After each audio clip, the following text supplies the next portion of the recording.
Welcome to this awareness level course on fall protection. This training will be broken up into 4 sections known as modules, lasting approximately 45 minutes in total, and will cover the broad field of falls from heights and what can be done to protect you from them.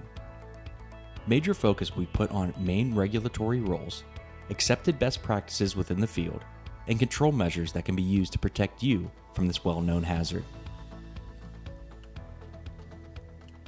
The first module will briefly touch on why this topic has been selected for you. It will address how common serious falls are and why this must be of concern in your everyday activities where you work at heights. We will also discuss the national safety rules and regulations that have been put in place to try to reduce the large number of falls that occur every single day across the country. Once you know the dangers of falls, the next step is to learn about some of the steps that can be taken to protect you. This will be the focus of Module 2, Controlling the Hazard. Here, we will discuss the important people within the fall protection program, and we will cover the types of fall protection controls that may be used to deal with a fall risk. We will also talk about the process for selecting one type of safety control over another to determine the best approach to take. Module 3.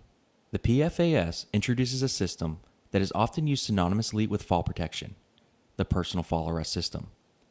This is the system that is comprised of a harness that is worn by the worker, an anchorage point that is meant to arrest the fall of the worker, and the connection device that links the two.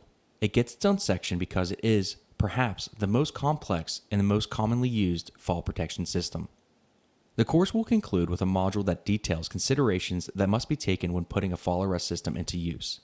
Major focus will be put on planning for proper fall clearance to ensure that no objects can be hit as the system works to decelerate the falling worker to a stop. It will also cover precautions that the worker must take with his or her setup to maintain fall forces at allowed levels during proper use.